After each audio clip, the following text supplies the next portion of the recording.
I mean, I don't know if it was tipped. I should have caught it. It went right in my hands, like went through my legs. I should have caught it. Did you get any explanation on what happened on that fourth down there? I know you were blocking, but any explanation on what went wrong? Yeah, I don't know. I'm not exactly sure. I asked Jared, and I think he wasn't too sure either. Someone said, I guess he wasn't set, or I'm not sure. But yeah, wish we could have had that one back too. So is this as simple as coming down to the fourth down plays? If you guys make a couple more, come out of here victorious? I mean, hindsight 2020, you never know. Yeah, you'd like to have those, the touchdown, the first drive. I catch the fourth down. Who knows? Maybe we get 7-3, whatever it may be.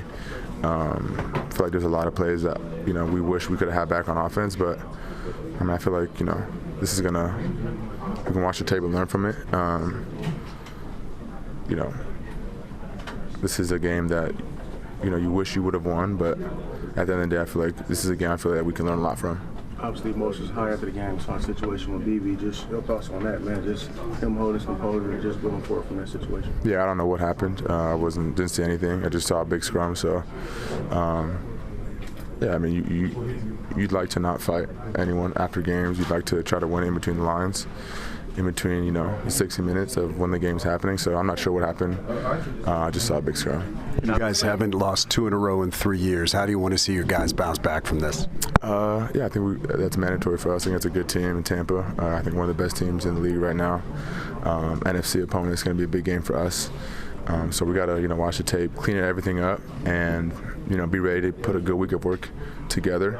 We get an extra day to rest, so that'll be good for us, and get back ready to go. The comments of Amon-Ra St. Brown in the Lions locker room after this loss to the Chiefs. Guys, we all know that everything looked really too easy for Kansas City, and especially in the second half of this game. And Amon-Ra talked about learning from this and all that kind of stuff. John, how do you expect this team to respond? Well, Dan's question was a good one, too. I mean, they haven't lost a game since October 2022. They haven't lost 2 in a row. But they have arguably the best team in the NFC coming in here. I mean, one of the 2 or 3 best teams, along with them in Philly, coming in here this week on Monday Night Football. Place will be crazy. But you've got Baker Mayfield, and we talked about this when these secondary, injuries started piling up a couple of weeks ago.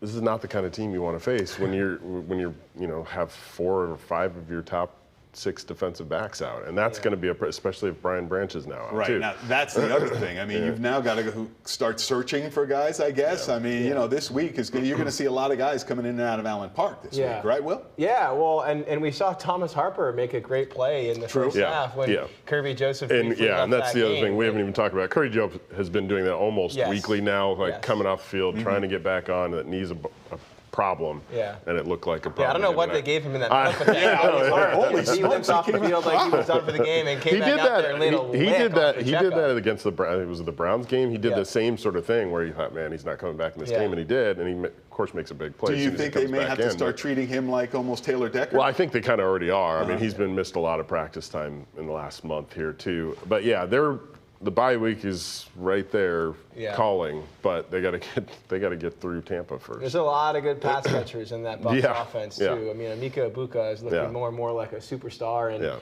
Chris Godwin is Chris Godwin. And I know Mike Evans is currently hurt, but there's a chance I think that he might play next week. So this task does not get any easier against, honestly, an MVP candidate, maybe the MVP frontrunner right now in Baker Mayfield. Well, having said that, John, if you're Kelvin Shepard, what's number 1 on your to-do list going into this week and dealing with all this stuff and Baker Mayfield around the corner? I mean, certainly cleaning up some. I did think there were some tackling issues today, and that's always at the top of his list.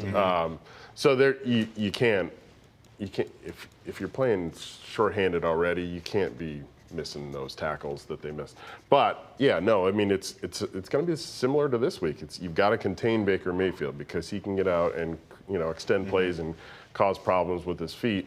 But it's going to be another game where the offense has to score 30 points to win. Be my take. Which isn't easy without Taylor Decker out there. Yeah. Right. My hunch tells me they want to give him another week to get basically a full month, including the bye of rest here, entering November. And Skipper was okay tonight. He was better than Gio was last week, which honestly isn't saying a whole lot. But when you get behind and that defense can pin their ears back and bring extra pressure and bring the heat and bring the blitz, and Skipper's left on islands, You see the results of that. So next week, they have to keep that game at the very least within 1 score so they can keep running the ball. Because I did think, to your point, Jameer and David in particular, ran the ball pretty well, right. all the way through, almost like midway through the third quarter, late third quarter, and They then were moving the once they were chains down and, 2 scores, they had to pass. Changed the game. And to your point, And Shepard, that was the other thing he's going to talk about, and Campbell talked about it there, is the takeaways. I mean, Hutch knocks the one out of Mahomes' hands, but